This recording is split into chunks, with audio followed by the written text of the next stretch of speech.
morning everyone, my name is Chandana. So today we'll start our story by the story name is సమయస్ఫూర్తి. దేవపురంలోని మేకల్ని రోజు మేతకు తీసుకువెళ్ళటమే రాముడు పని. ఎప్పట్లాగే ఒకరోజు మేకల్ని అడవిలోకి తోలుకెళ్తాడు.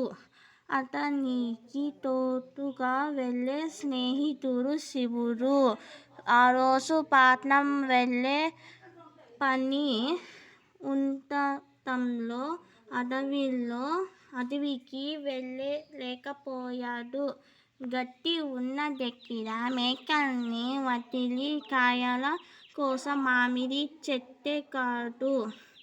రాముడు రెండు కోసాడో లేదో మేకల్ని మధ్యలో అలజడి కనిపించింది. చెట్టు మీది నుంచి చూసిన రాముడికి కొంత దూరంలో ఓ ఎలుగుబంటి కనిపించింది. మేకల్ని ఎలా రక్షించుకోవాలో తెలియక కంగారు పడసాగాడు.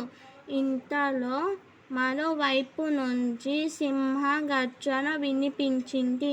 దాంతో రాముడు భయం రెట్టింపైంది. ఈ సమయంలో శివుడు ఉంటే ఏదో ఒక ఉపాయం చెప్పేవాడు. ఇప్పుడెలా అనుకుంటూ ఆందోళనలో పడసాగాడు. ఇంతలో సింహ గర్జన విన్న ఎలుగుబంటి వెనక్కి వెళ్ళిపోయింది. చెట్టు మీదే కూర్చున్న రాముడు చుట్టూ చూశాడు. ప్రమాదాలన్నీ పారిపోయాయి. కానీ నువ్వు ముందు కిందకు దిగు రాముడు అని శివుడి గొంతు వినిపించింది.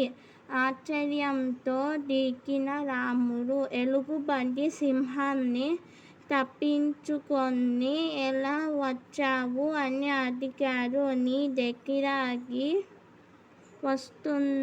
వస్తుంటే మేకలు పరుగులు పెడుతూ కనిపించాయి. ఏమైందో అని చూస్తే అటుగా ఎలుగుబంటి వస్తుంది.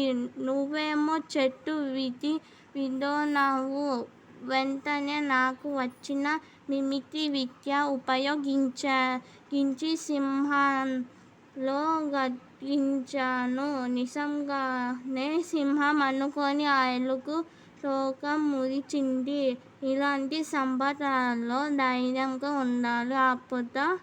ఆపద నుంచి బయటపడే మార్గం ఆలోచించాలి అని నవ్వుతూ చెప్పాడు శివుడు. అలాగైతేనా సమయానికి వచ్చి నన్ను మన మేకల్ని కాపాడావు అని మిత్రుడిని హత్తుకున్నాడు రాముడు. ఆ తర్వాత ఇద్దరూ కలిసి మేకల్ని తీసుకొని ఇంటి బయట పడ్డారు. Thank you. Like, share, subscribe.